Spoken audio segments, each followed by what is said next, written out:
Israel और Iran के बीच जो तनाव की स्थिति चल रही है उसका भारत की अर्थव्यवस्था पर कितना असर पड़ेगा, ये सवाल हर किसी के जहन में है। विशेषज्ञों की माने तो शेयर मार्केट में गिरावट आ गई है। पिछले कल दुनिया भर के बाजारों में गिरावट आई, जिसका भारतीय शेयर मार्केट पर भी एक बड़ा असर देखने के लिए मिला है।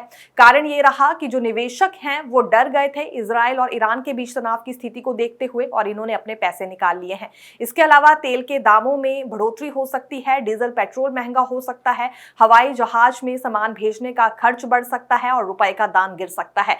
ये भी विशेषज्ञों की ओर से माना जा रहा है।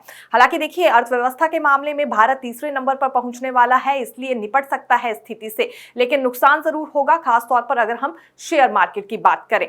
अभी इजराइल और ईरान में तनाव की स्थिति चल रही है और पूरे दुनिया भर में इसका एक बड़ा असर देखने के लिए मिलने वाला है।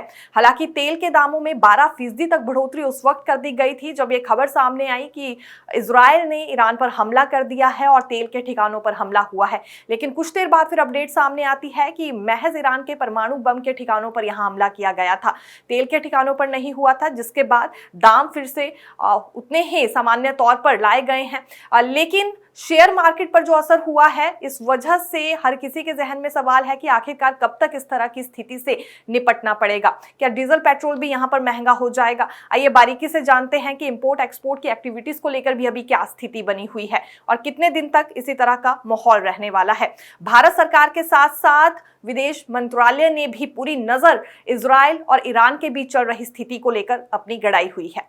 इजराइल के हमलों से डर है कि ईरान हॉर्मुज जल डमरू मध्य को बंद कर सकता है। यह एक बहुत ही महत्वपूर्ण रास्ता है जिससे दुनिया का लगभग 20% तेल जाता है।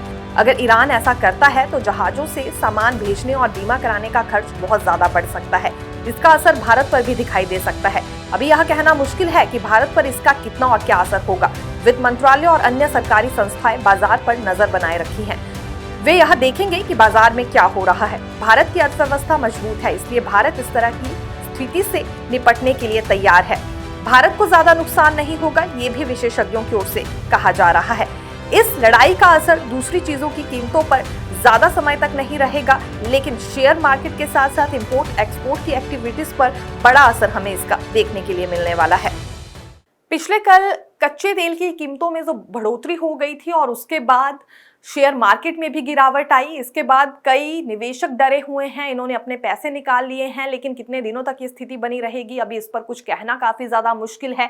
ये हवाला जरूर विशेषज्ञों की ओर से और खास तौर पर वित्त मंत्रालय की ओर से दिया जा रहा है कि भारत पर ज्यादा असर नहीं पड़ने वाला है, लेकिन गिरावट जरूर आई है और दुनिया भर के बाजारों में जब गिरावट आएगी तो लाजमी सी बात है भारत पर भी उसका एक बड़ा असर रहेगा। देखते रहिए नवोदय टाइम्स पंजाब केसरी। मैं दीक्षा शर्मा, धन्यवाद।